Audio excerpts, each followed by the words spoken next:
Hello and welcome to this week's deck tech. Now, all this week I'm going to be playing with my Spider Spawning deck. So Spider Spawning is a really cool card. It's 5 mana and you get to put a 1/2 green spider creature token with reach onto the battlefield for each creature card in your graveyard, and you can flash it back for 7 mana.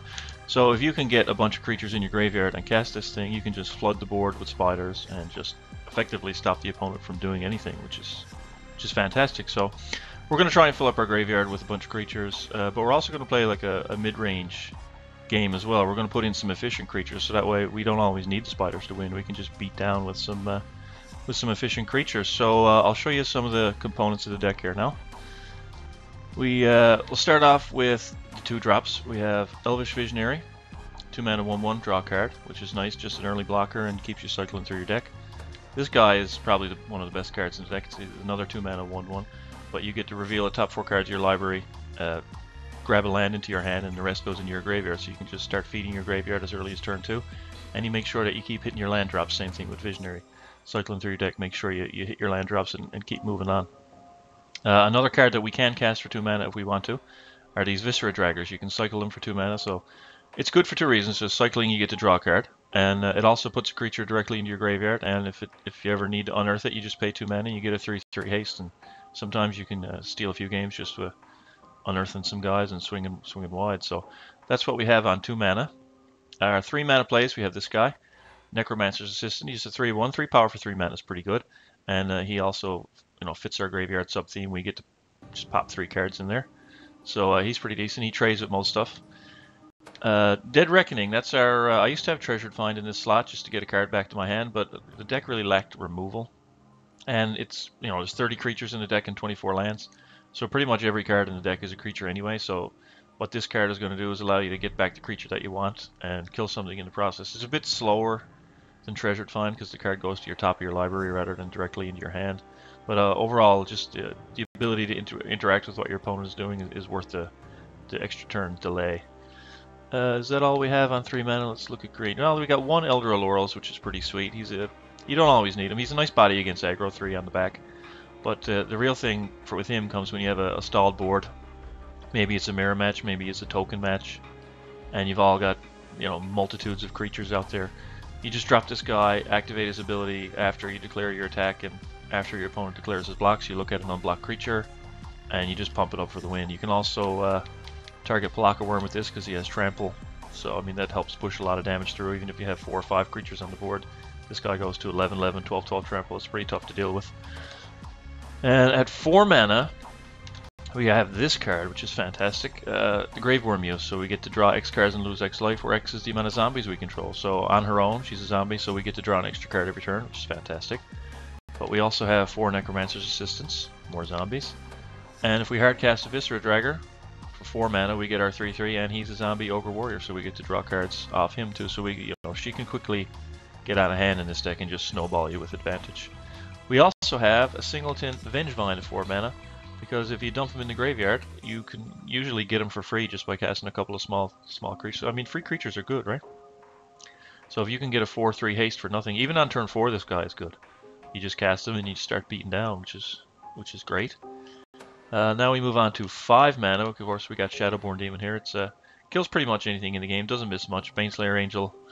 Misses other copies of himself. He misses Runescarred Demons, Grizzlebrands, Indulgent Tormentors. But for the most part, you're going to get to kill what you want with this guy. And very often that drawback there, that sacrifice clause, isn't even in effect in this deck because we have a graveyard full of stuff. So it's just another kill spell, which is good. Our Colossus is another big body, 6/6 Reacher for 5 mana, which is huge. He can get bigger, become a 9/9, and he helps the deck's removal suite a little bit because we've only got the 3 Dead Reckonings and the 1 Shadowborn Demon for what we'll call hard creature removal.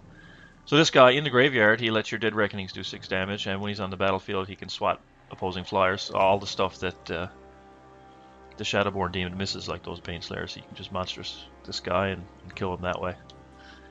And then of course we got the cornerstone card, which we talked about. You really just when you get into the late game, it's just inevitable if you get a spider army that you just can't lose if you get to that point, right?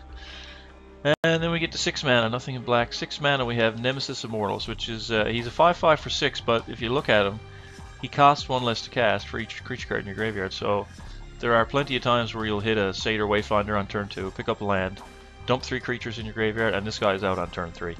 A 5/5 on turn 3 pretty much dominates the board. He's very difficult to deal with at that stage of the game for most decks. And he also has, he gets as big as a 10/10, and even that ability gets cheaper the bigger your graveyard gets. Of course, that's what this deck is designed to do, so he's really great here. And at the top of the curve, we have Viscera Demon, of course. We're playing 24 lands. I'll show you the mana base in a minute.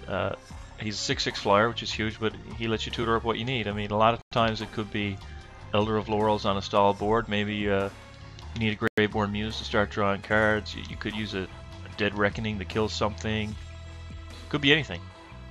It's just, it's a tutor 6/6 flyer for 7 mana. It's an amazing card, so we're going to play it here. And then the last one is Blockworm, 7/7 trample, gain 7 life. And the 7 life comes in really handy when you get a Graveborn Muse chugging through your deck, because she can eat through your life total pretty fast too, especially if you took an early beating against aggro. So he kind of stabilizes you there, and he's another win condition.